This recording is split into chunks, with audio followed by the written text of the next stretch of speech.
Everyone's got a story about a Mini.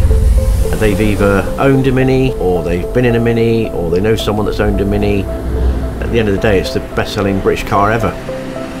Being part of this big family is great. As soon as you turn the steering wheel, the whole thing moves. They're like driving a go-kart. They're lumpy, you can feel every bump, every part of the road.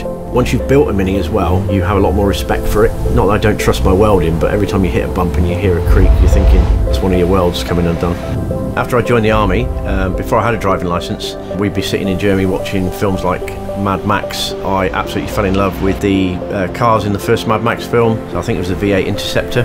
Moved back to UK, passed my driving test. My first car, my wife bought it for me. Before she was my wife, she bought a Datsun 120Y, and I used to use that to drive from Plymouth back up to Bridport to go and see my what was then girlfriend Sally.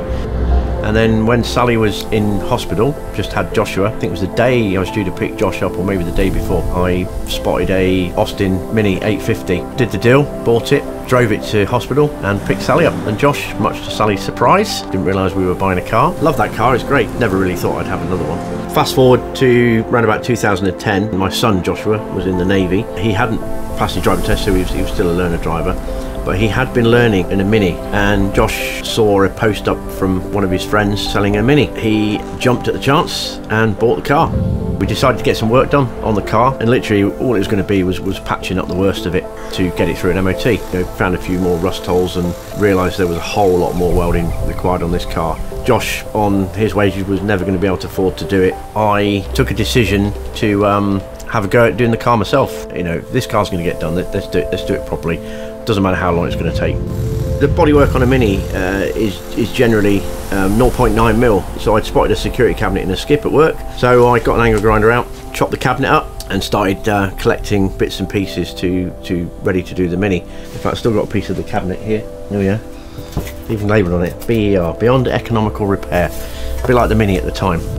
Coming back at weekends doing bits and pieces in a dark, cold garage in the winter. Not much fun. A lot of swearing, a lot of blood, a lot of sweat, a lot of tears.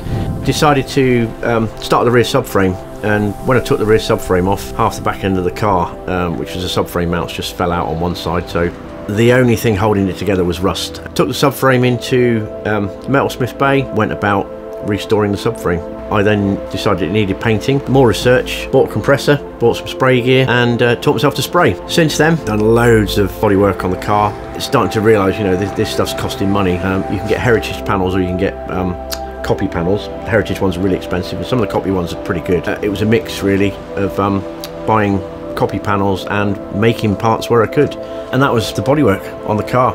And it was a question of cleaning it up, priming it, and spraying it. Put a gazebo up outside the garage here and sprayed the car. Never done anything like that before. Josh made some new rear seat covers in black and white, which is the colour we decided to go for.